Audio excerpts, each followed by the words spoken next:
United States soccer star Catarina Macario with a record NWSL contract, signed a contract with the San Diego Wave recently, coming back to the NWSL from Chelsea, $8 million roughly. Now it is over 5 years, right? So it's not as much annually as the insane Trinity Rodman record contract she recently signed with the Washington Spirit, which pays her about $2 million a year. But it's a shorter contract, 3 years long, which of course was after a whole lot of finagling and negotiation and all this with the NWSL, where they came up with this idea of exceptions for players because in the CBA and the rules, NWSL was not going to be able, teams were not going to be able to pay Trinity Rodman that kind of money, and of course they didn't want really one of the biggest, if not the biggest, star in the women's game right now, at least for the American players, leaving the NWSL.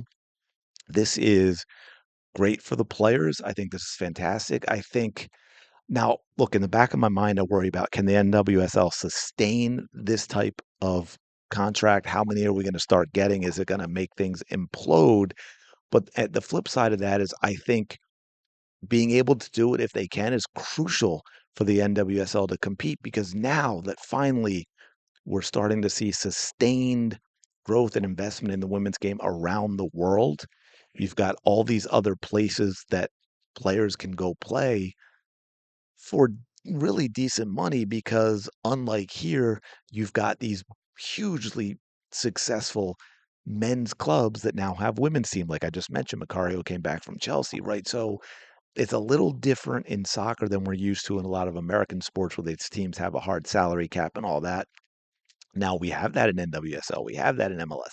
That isn't everywhere else, right? And you get a lot of owners who are just put money into players, which is why, like in the English Premier League, it's always the top club. You have those exceptions, those great stories every once in a while, but it's always those top clubs competing at the top, simply because they can outpay everyone and they're willing to do it. And it's massive. And we don't have that here. So the NWSL over the last few years have been bleeding stars who are going elsewhere for bigger pay. And look, let's face it, it's cool to say to go to Arsenal or Liverpool or Chelsea and put on those iconic jerseys with all of that history and all of that tradition. So this could be a big deal for the NWSL in order to be able to continue to compete as soccer grows internationally and stay the top league, or at least one of the top leagues, which we don't really have on the men's side. And now MLS is growing and it's popular in America and so forth, but because of the differences of what's going on in the rest of the world, it's not a top league. Let's make no mistake about that, and it just can't compete on that level. You'd still kind of a retirement home for the stars, right? This Messi comes when he's how old, and that type, but that's for another day. But anyway, let's dig into this a little bit. So as you see here, signed with the Wave through 2030, total contract worth roughly 8 million. On a transfer for Chelsea, where the transfer was roughly $300,000. I didn't see anywhere what that is in terms of on the women's side, if that itself is any type of record in terms of a transfer fee. Obviously, with Trinity Rodman, there was no transfer fee. She was staying with Washington Spirit.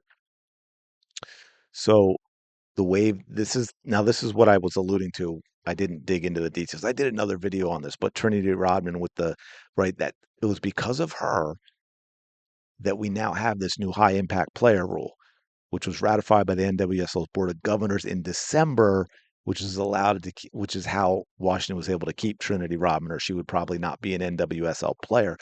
It's been challenged, as I said, by the Players Association, allows team to pay stars from a fund of up to 1 million outside of the salary cap if the players meet certain criteria. The salary cap in 2026 is 3.7 million, right? Obviously, paying Trinity 2 million of that, or Macario even with 8 million over 5 years. I don't know, 1.2, 1.3, 1 point. Anyway, that's tough to do when you have how many players, and 3.7 million is your salary cap. So it's really interesting. And here's where I mentioned Trinity, right after that deal got in, she signed a deal with over 2 million, including bonuses over 3 years. That contract runs through 2028. So, I mean, this is awesome for Macario, obviously. It's awesome for women's soccer. It is, hopefully, fingers crossed, awesome for the NWSL, because keeping I mean, look, let's just face it. If we want the NWSL to be a premier league and soccer is growing on the women's side all over the world, finally, we need to keep top talent playing in the NWSL. We need it to be the league that is the default league where they say that's where I want to go play. Whereas, now it's for a lot of players, it's the English Premier League, or it could be Bundesliga, or some, but and they'll move around. Obviously, we saw that, but we need to keep the NWSL being that premier destination on the women's side, because we want to continue to see women's soccer grow in America, and the women's team, in terms of the national team, continue to be a top team that is continuing to compete for World Cups going forward. So anyway, I thought this was really interesting, and I'm curious how it's going to work out with the finances of NWSL. I'm curious what you all think. Let me know in the comments below. Again, do me a favor and smash the like button, subscribe to the channel. I really do appreciate it. I will talk to you later.